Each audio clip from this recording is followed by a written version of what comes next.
Le CHU assure le remplacement donc de l'IRM des urgences. Ça consiste aujourd'hui à sortir l'ancien aimant qui a rendu service pendant 7 ans. Nous l'avions livré en 2012. Une plateforme de platelage a été mise en œuvre pour mettre à niveau donc le niveau -1 avec l'extérieur. L'aimant, une fois sorti, est levé avec cette grue de 70 tonnes, passé au-dessus de la passerelle, ce qui a imposé la mise en place d'un dispositif de sécurisation avec le concours, j'en profite pour les remercier, le service de sécurité intérieure et le service de sécurité incendie. Une fois que l'IRM est posé sur le camion, le dispositif est levé et nous pouvons effectivement reprendre on va dire les travaux d'aménagement de la cage de Faraday pour préparer la prochaine étape qui sera la livraison de l'IRM définitif qui lui sera installé le 9 juin pour un démarrage mi-juin pour reprendre du service pendant 7 ans environ.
Je suis le docteur Arcy, je suis radiologue dans le service d'imagerie médicale au CHU Carremo.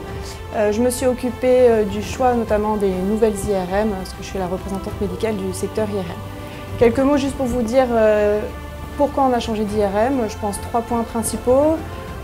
Le premier point, c'est l'amélioration de la qualité. Notre ancienne IRM 1.5 Tesla avait plus de 7 ans, donc les technologies ont vraiment augmenté depuis 7 ans, donc changer l'IRM devenait indispensable.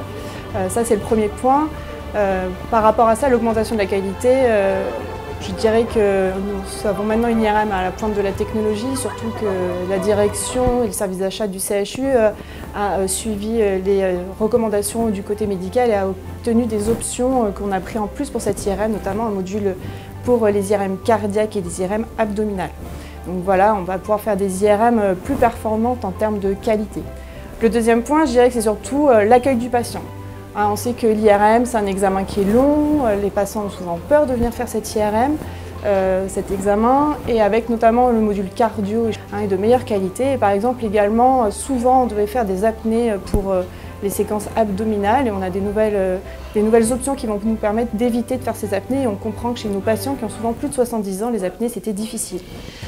Toujours pour l'amélioration de l'accueil du patient, il y aura un nouvel environnement avec une salle de préparation qui est aménagée, l'environnement aussi dans l'IRM avec une image, une ambiance lumineuse pour que le patient soit au mieux. Et puis surtout, je dirais le point d'orgue, c'est la télévision. C'est-à-dire que maintenant, les patients, quand ils feront une IRM, ils auront accès à un écran de télévision et ils pourront regarder un film, ce qui va pouvoir certainement les distraire et éviter cet examen un petit peu stressant.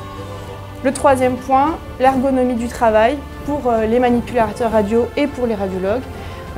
Déjà pour les manipulateurs radio, pareil, l'environnement de travail qui a été amélioré avec des paillasses plus grandes, plus d'écrans pour travailler. Et puis surtout, on a opté pour une table IRM motorisée. Parce qu'il y a beaucoup de patients hospitalisés sur cette 1.5 Tesla et beaucoup de transferts. Donc les manips à chaque fois sortent la table en fait, de l'IRM pour pouvoir faire les transferts, étant donné qu'aucun matériel magnétique ne peut rentrer.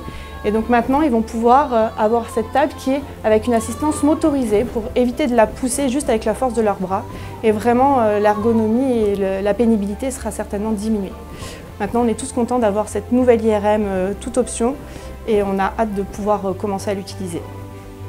La technologie IRM est très récente en exploration médicale, en radiologie. Et de ce fait, elle est très rapidement obsolète, elle évolue très rapidement. Donc le CHU est motivé à remplacer régulièrement ces matériels IRM. En l'espèce ici, donc, nous avions une machine de 7 ans que nous avons remplacée par cette machine Sola Siemens, qui vous a été décrite par ailleurs.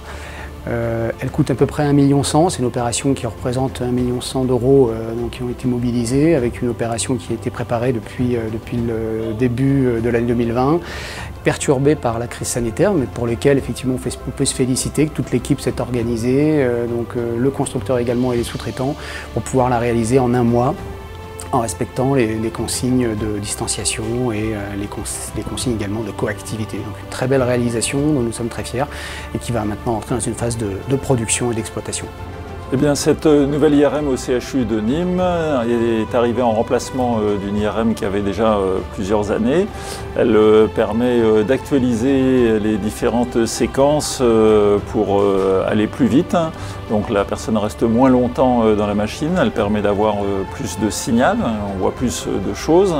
Et là, en effet, également des nouvelles séquences qui permettent de voir dans différents domaines plus de choses que les anciennes techniques d'IRM. Donc pour tout ça, il y a à peu près entre 7 et 10 000 patients qui passent par an. Ça fait à peu près entre 30 et 40 par jour qui passent sur cette machine, plus les urgences, les accidents vasculaires cérébraux notamment, qui bénéficient de cet examen en urgence avant éventuelle thrombectomie cérébrale pour être sauvés de leur accident vasculaire.